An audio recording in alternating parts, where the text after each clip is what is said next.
Hi hello friends, இன்றைக்கி ரொம்ப டிஃப்ரெண்ட்டாக டேஸ்டியாக இருக்கக்கூடிய முருங்கைக்கீரையை வச்சு எப்படி நம்ம தோசை இட்லிக்கு சட்னி பண்ணலான்னு இந்த வீடியோவில் பார்க்க போகிறோம். வெறும் 10 நிமிஷத்தில் ரெடி பண்ணுற இந்த கலர்ஃபுல் டிஃப்ரெண்ட்டான சட்னி எப்படி பண்ணலாங்கிறத பார்க்கலாம்.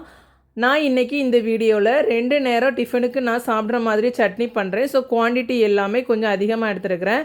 நீங்கள் ஒரு டைம் மார்னிங் டிஃபனுக்கு மட்டும்னா நான் சொல்கிற மெஷர்மெண்ட்லேருந்து பாதி அளவு எடுத்துக்கோங்க.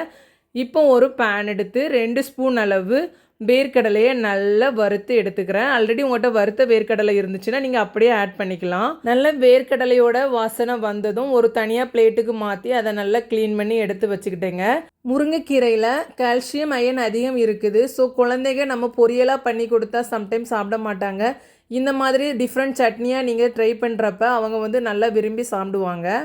நெக்ஸ்ட்டு வேர்க்கடலை வறுத்த அதே பேன்லேயே உளுத்தம் பருப்பு தோல் இல்லாதது நான் எடுத்துருக்கேங்க. அது கொஞ்சம் அதிகமாக எடுத்துகிட்டு கடலைப்பருப்பு அதுக்கு பாதி தான் எடுக்கணும் மெஷர்மெண்ட். இப்போ நீங்கள் 2 ஸ்பூன் எடுத்திங்கன்னா 1 ஸ்பூன் கடலைப்பருப்பு எடுத்தால் போதும். நல்லா பொன்னிறமாக வர்றது வரைக்கும் வறுக்கணுங்க. லோ ஃப்ளேமில் வச்சு பண்ணணும், தீஞ்சிடக்கூடாது. இப்போ அந்த மணம் வந்ததுமே நான் தனியாக எடுத்து ஓரமாக வச்சுட்டேன். நம்ம தீயை விட்டுட்டோன்னா சட்னி ஃப்ளேவரை விட இந்த பருப்பு வாசனை தான் அதிகமாக தெரியும். இப்போ சட்னி பண்ணுறதுக்கு ஒரு பேன் எடுத்து வச்சுட்டு கொஞ்சமாக ஆயில், 10 பல்லு தோல் நீக்கின வெள்ளைப்பூண்டு ஃபஸ்ட்டு இது சேர்த்து எண்ணெயில் ஃப்ரை பண்ணுறப்ப நல்ல வாசனையாக நல்லா வருங்க. மீடியம் சைஸ் பெரிய வெங்காயம் எடுத்து கட் பண்ணி உள்ளே ஆட் பண்ணிக்கோங்க. சின்ன சின்ன துண்டுகளாக கட் பண்ணுங்கள். ஏன்னா நம்ம நல்லா வதக்கிட்டு மிக்சி ஜாரில் கொடுத்து அரைச்சி தான் எடுக்க போகிறோம். ஸோ நல்லா வதக்கி பொன்னிறமாக வர்றப்ப காரத்துக்கு ஏற்ப நம்ம இன்றைக்கி பச்சை மிளகாய் சேர்க்க போகிறோம். முருங்கைக்கீரை சட்னியை பொறுத்தவரை பச்சை மிளகாய் சேர்த்து பண்ணுறப்ப தான் ரொம்பவே நல்லாயிருக்கும். நீங்கள் வர மிளகாய் சேர்த்திங்கன்னா அது கொஞ்சம் டிஃப்ரெண்ட்டாக இருக்கும். ஸோ பச்சை மிளகாய் மேக்ஸிமம் ஆட் பண்ணிக்கோங்க. நெக்ஸ்ட்டு மீடியம் சைஸ் தக்காளி ஒன்று பழுத்ததாக எடுத்து ஆட் பண்ணிக்கோங்க. நல்லா வதக்கி விடுங்க. கொஞ்சம் சால்ட்டு சேர்த்து வதக்குங்க, உடனே உங்களுக்கு வதங்கி வந்துடும். நெக்ஸ்ட்டு கொஞ்சமாக தேங்காய் செல்லு சேர்த்துக்கிறேன். இது ஆப்ஷனல் தான், உங்களுக்கு வேணான்னா விட்டுறலாம். தேங்காய் போடாமல் அரைச்சா கூட ரொம்பவே நல்லா வரும் டேஸ்ட்டு.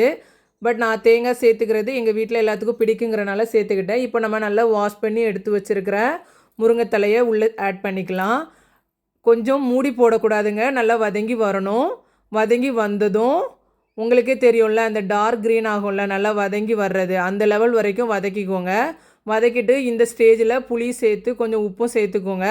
சேர்த்துட்டு ஒரு பேனுக்கு தனியாக மாற்றி நல்லா ஆற வச்சுக்கோங்க.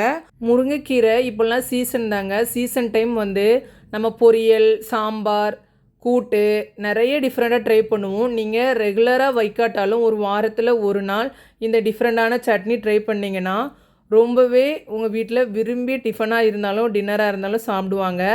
இன்னும் ஒரே ஒரு விஷயம், இதில் புளி சேர்க்குறதும் பார்த்து சேர்க்கணுங்க. ஒரு 2 கொட்டை சேர்த்தா போதும், அதுக்கு மேலே வேணாம். அப்புறம் புளிப்பு ரொம்ப அதிகமாக தெரிகிற மாதிரி இருக்கும். நல்லா ஆறி முடித்ததும் நல்லா சாஃப்டாக வர்ற அளவுக்கு அரைச்சி எடுத்துக்கோங்க. அவ்வளோதாங்க, ரொம்ப ஈஸியான சட்னி தான். இப்போ கடைசியாக நம்ம தாளிப்பை ஆட் பண்ணிக்கலாம். தேங்காய், கடுகு, கருவேப்பிலை. அவ்வளோதாங்க, சுவையான முருங்கைக்கீரை சட்னி ரெடி.